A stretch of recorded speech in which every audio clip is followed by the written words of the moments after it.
हम चाहेंगे कि सुप्रीम कोर्ट डायरेक्ट करे, आदेश दे कि ये लॉग्स हिफाजत से रखने चाहिए इलेक्शन कमीशन को। वो रिकॉर्ड काउंटिंग से पहले बताया जाए ताकि गलत अवैध तरीके से कोई प्रत्याशी जो है वो नहीं चुना जाए।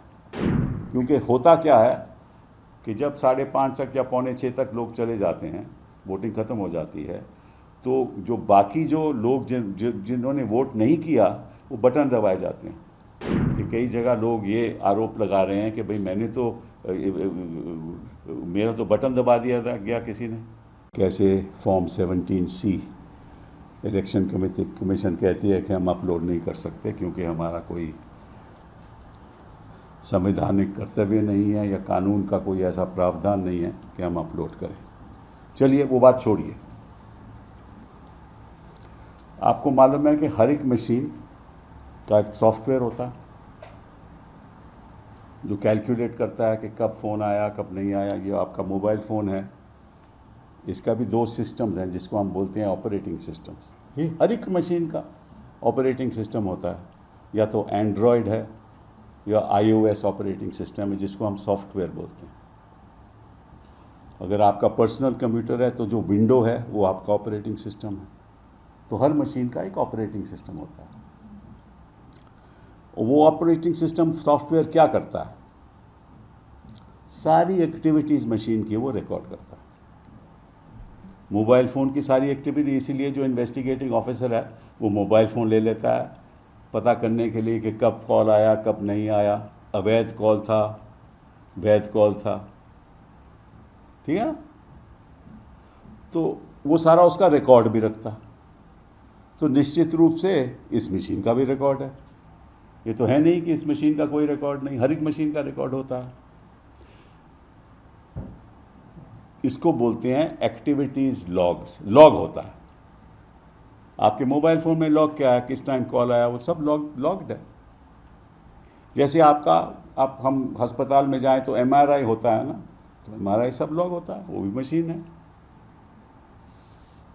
तो ये लॉग को हिफाजत से रखना चाहिए।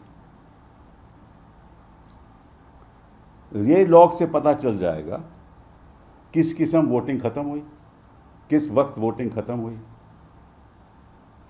क्या वोट वैध थे या अवैध थे, ये भी पता चल जाएगा। और ये बताएंगे कि किस टाइम कब वोटिंग हुई। अगर 6 बजे वोटिंग बंद होती है तो कैसे वहाँ वोटिंग हुई 5 से 6 बजे तक।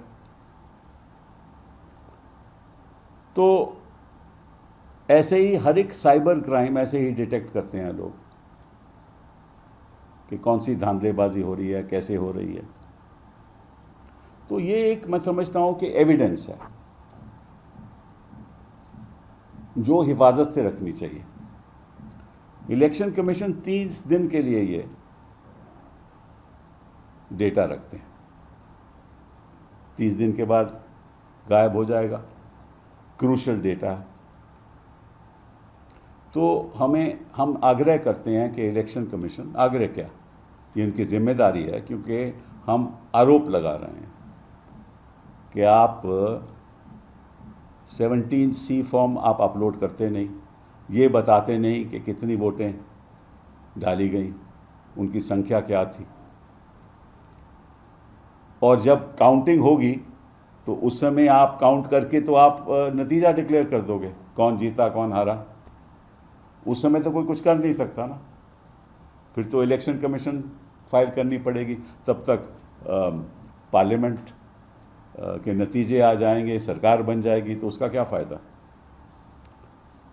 तो ये जो लॉग्स हैं, ये जो डेटा है मशीन का, EVM मशीन का, इसको लगभग 2 या 3 साल हिफाजत से रखना चाहिए। और हम चाहेंगे कि सुप्रीम कोर्ट डायरेक्ट करे, आदेश दे कि ये लॉग्स हिफाजत से रखने चाहिए इलेक्शन कमीशन को, और हर फेज ऑफ वोटिंग जो पोल में होता है वो रिकॉर्ड काउंटिंग से पहले बताया जाए, ताकि गलत अवैध तरीके से कोई प्रत्याशी जो है वो नहीं चुना जाए। एंड ये भी हमें पता करना चाहिए कि कैसे कैसे वोटिंग परसेंटेज कब हुई, ताकि ये देखिए, ये तो मशीन का मामला है ना, ये तो कोई छुपा नहीं सकता। और जब वोटिंग क्लोज डिक्लेयर हो गई और उसके बाद रिवाइज्ड आपने बोला कि इतने वोट और पड़े हैं, तो कैसे हुआ वो जब वोटिंग डिक्लेयर क्लोज हो गई? तो एक बहुत ही महत्वपूर्ण मामला मैं देश के सामने लाना चाहता हूं कि अगर सुप्रीम कोर्ट कहती है कि हम बताएं कि किस तरह से अवैध तरीके से मशीन में मैनिपुलेशन होता है, तो हम तो बता नहीं सकते, क्योंकि हमारे पास तो कोई साधन नहीं है, ना सॉफ्टवेयर हमारे पास है, ना सोर्स कोड हमारे पास है, ना कोई दे सकता है। तो मशीन के पास तो सब कुछ है ना। तो अगर आप रिजल्ट डिक्लेयर कर दोगे और ये रिकॉर्ड मशीन में ही रहेगा और किसी को पता नहीं चलेगा, तो कैसे पता चलेगा कि अवैध तरीके से वोटिंग हुई या अवैध तरीके से कोई प्रत्याशी को डिक्लेयर किया गया कि वो मेंबर ऑफ पार्लियामेंट बन गया है? ये एक बहुत ही अहम सवाल हम उठा रहे हैं और इसमें कोई झिझक नहीं होनी चाहिए इलेक्शन कमीशन को ये डेटा देने का और काउंटिंग के पहले ये बताने का कि ये कब वोटिंग ख़त्म हुई और किस तरह से ख़त्म होने से पहले कितने कैसे वोट पड़े। क्योंकि होता क्या है कि जब 5:30 तक या 5:45 तक लोग चले जाते हैं, वोटिंग ख़त्म हो जाती है, तो जो बाकी जो लोग जिन्होंने वोट नहीं किया वो बटन दबाए जाते हैं। ये भी पता चल जाएगा मशीन से, ये सब जानते हैं। तो इस बात की कोई झिझक नहीं होनी चाहिए और इसमें कोई वक्त नहीं लगेगा, क्योंकि आप वोट तो काउंट नहीं कर रहे, आप तो केवल बता रहे हो, जो डेटा है आपका मशीन का बता रहे हो। तो पहला तो हमारी आग्रह ये है और हम चाहेंगे कि सुप्रीम कोर्ट आदेश दे कि ऐसा हो। दूसरा, ये जो फॉर्म 17C है, ये तो प्रदेश वाइज रखा जाता है ना, हर प्रदेश में।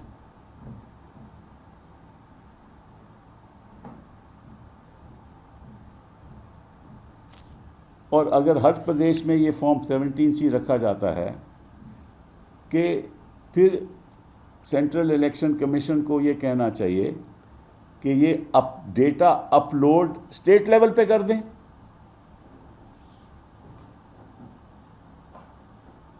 क्योंकि वो तो स्टेट लेवल के, सारा इलेक्शन तो स्टेट लेवल पे हो रहा है ना, under the control of the CEC। तो डेटा 17C फॉर्म तो वही है ना सारे, तो वहां अपलोड हो जाए, उनकी साइट में अपलोड हो जाए, वो तो कोई दिक्कत नहीं होनी चाहिए।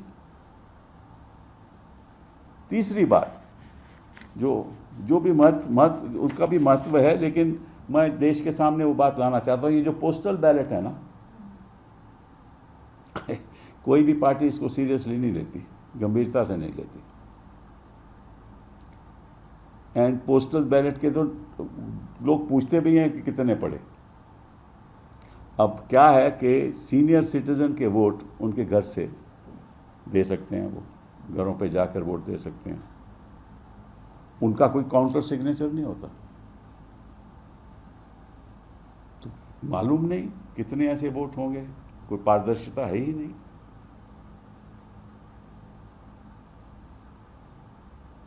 आपने देखा कि कई जगह लोग ये आरोप लगा रहे हैं कि भाई मैंने तो मेरा तो बटन दबा दिया था गया किसी ने बीजेपी के पक्ष में। तो अगर हमने चुनाव को पारदर्शिता के साथ करवाना है और निश्चित रूप से वाकई में जो जीता है उसी को ही जितवाना है, तो ये बातें हमारे सामने, ये बातें कोर्ट के सामने रखनी चाहिए और ये बातें कोर्ट के द्वारा इन पे आदेश होना चाहिए कि आप सारे लॉग्स रखो और काउंटिंग से पहले ये जो लॉग्स हैं ये डिस्क्लोज करने चाहिए।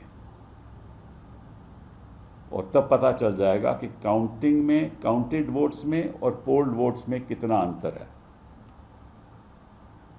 नहीं होगा अंतर तो कोई दिक्कत नहीं है। अब ये कहते हैं कि अंतर हो ही नहीं सकता, फिर तो कोई दिक्कत ही नहीं है। फिर तो आप बता ही सकते हो कि आप खुद कहते हो कोई अंतर नहीं है, और अगर अंतर है तो फिर आप काहे को छुपा रहे हो। और पहले होता था, स्टेट लेवल पे अपलोड होता था पहले, ऐसे ही नहीं, ऐसे ही जो हम जो कह रहे हैं वो कभी पहले नहीं हुआ।